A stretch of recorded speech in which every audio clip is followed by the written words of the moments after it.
दीपक श्री, आप यह कहते हैं कि हर परिस्थिति में हमें आनंद लेना चाहिए, जबकि हमारी सोच है कि हम जो भी कर्म करते हैं किसी न किसी फल के लिए करते हैं, और जब तक फल की प्राप्ति न हो जाए तब तक हम उस कर्म का आनंद कैसे ले पाएंगे? कृपया प्रकाश डालें। हम कोई भी कर्म करते हैं, जबकि हकीकत तो यह है कि हमारे द्वारा कर्म कराया जाता है।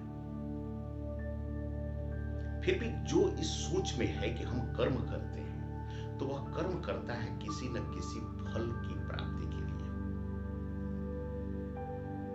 जबकि यह शरीर जब तक जीवित है तब तक कोई न कोई कर्म करता है।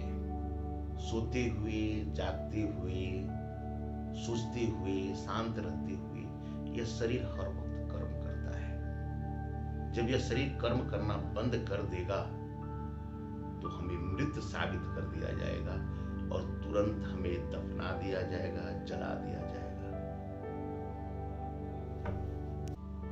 अर्थात हम एक कर्म करने के लिए बने हुए हैं। हम हर वक्त कोई ना कोई कर्म करते हैं और अपने सोच से हम उस कर्म का एक फल पैदा कर लेते हैं कि हमें इस कर्म का यह फायदा मिलेगा, फल मिलेगा। या तो हम पहले फल डिसाइड कर लेते हैं, फिर कर्म करने की कोशिश करते हैं, या कर्म करते हैं फिर फल प्राप्त करने की कोशिश करते हैं। जबकि यह एक यात्रा है, कर्म करना एक यात्रा है।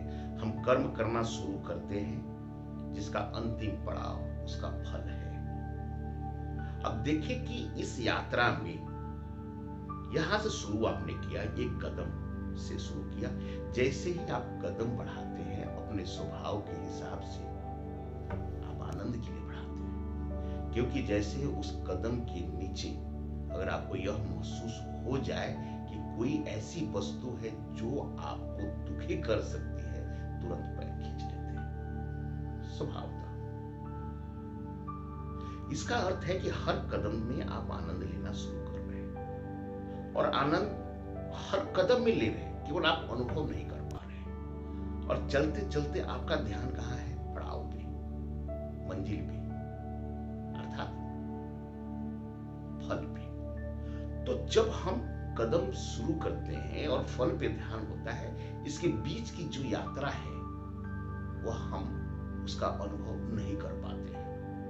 जबकि आप देख रहे हैं कि यह जो फल है, पड़ाव है, और ये रास्ता में कोई संबंध नहीं है। दूसरी बात, जो भी हम कर्म करते हैं शरीर से बाहर करते हैं, और आनंद लेने वाला अंदर बैठा हुआ है। आनंद लेने वाला अंदर है और कर्म बाहर हो रहा है।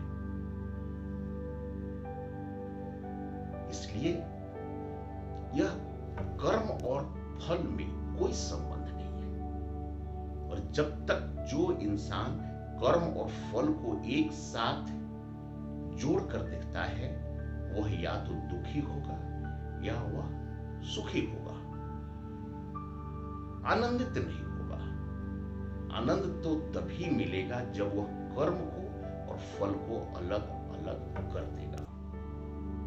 अगर हमारे द्वारा हम कुछ कर रहे हैं और हम सोचते हैं कि उस कर्म के बदले हमें धन मिलेगा, प्यार मिलेगा, प्रशंसा मिलेगा, इत्यादि इत्यादि, तो हमारा ध्यान वहां पे होता है, कर्म पे नहीं होता है। हम ढंग से कर्म भी नहीं कर पाते हैं। कर्म तो अपने आप हो रहा है, हम वह महसूस नहीं कर पाते हैं कि हम कर्म कर पा रहे हैं। कर्म तो हमें करना ही है, प्रकृति हमसे कर्म कराएगी ही। हमारी अपनी सोच केवल बदलनी है। कर्म और फल को अलग करना है।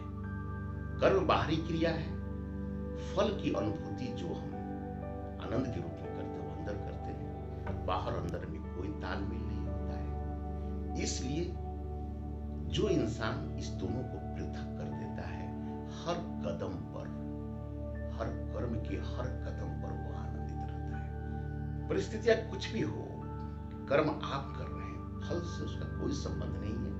इसलिए हर क्षण आप केवल और केवल आनंद लेते हैं, केवल और केवल आनंद में रहते हैं।